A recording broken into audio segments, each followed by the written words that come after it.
has given South Africa just 3 months to get its house in order, that to February next year. The agency says unless it sees corrective action by then, there's a risk the country's credit rating could be downgraded to junk. Well, for more on this, I'm joined by Iraj Abedian, the CEO of Pan-African Capital Holdings. Iraj, a very good morning to you. Okay, we breathe a sigh of relief somehow, although the outlook has changed to negative. It is not junk status, yes, Moody's being the only one still maintaining us above that junk status credit rating. But February is not too far. Absolutely not, given that neither the president nor the cabinet, and definitely Minister of Finance, are not new in the job. They have been at it for over a year, and the president much longer, and yet they haven't made any progress. They keep talking, they keep having investment conferences, they're having all kinds of gatherings, but no action.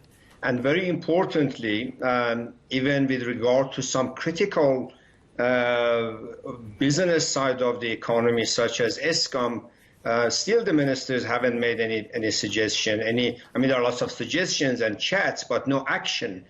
So all in all, government is way too long in promises and absolutely too short when it comes to action. And Moody is saying enough is enough. And in fact, Dan, you mentioned that they've gone from stable to negative. They could have gone neutral. So they've really knocked us 2 notches already from a stable to negative, which is the last warning before they pull the plug. And that last warning would mean disaster for us. I mean, already I understand from some commentators that borrowing has become more expensive recently for us. That's right. I mean, the capital markets have already, as far as pricing of debt is concerned, and remember, we have very good evidence of it a couple of weeks back. The National Treasury borrowed $5 billion. And if you look at the price at which we were able to borrow, it's already junk status price, the same as other countries that are in the same sub-investment grade or junk status. So it's not a question of pricing, because we've already judged by the market as junk. However, the importance of being junk graded by the last agency is that then capital doesn't have to leave the country.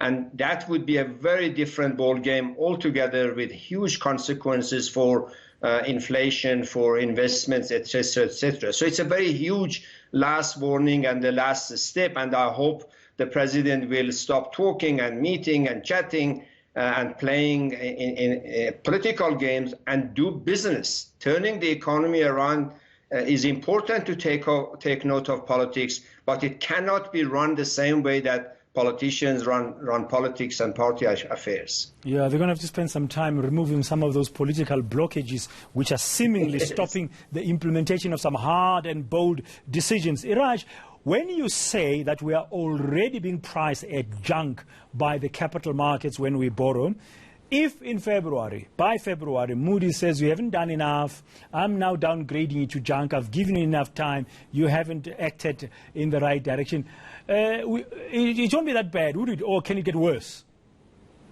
Much worse. What will happen then is the price may not change, the price of borrowing, but what will change is that literally tens of billions of dollars would have to leave the country.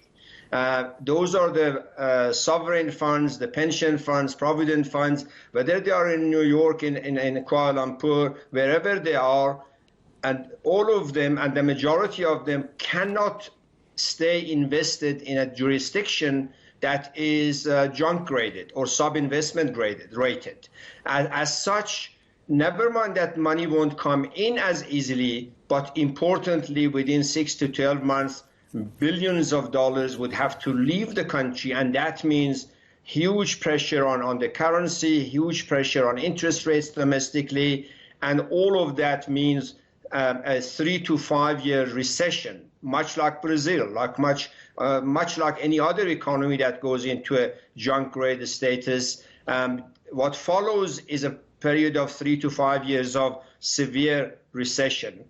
We can learn lessons from Russia or Brazil and all the other countries that have been subjected to the same junk grade status. And a recessionary economy where we've got high levels of unemployment, huge inequality gaps, and poverty is really a huge disaster. Hopefully we don't get there. Thank you very much, Iraj. I hope so. Thank you. Yes, thank you very much, Iraj Abedian there. He's a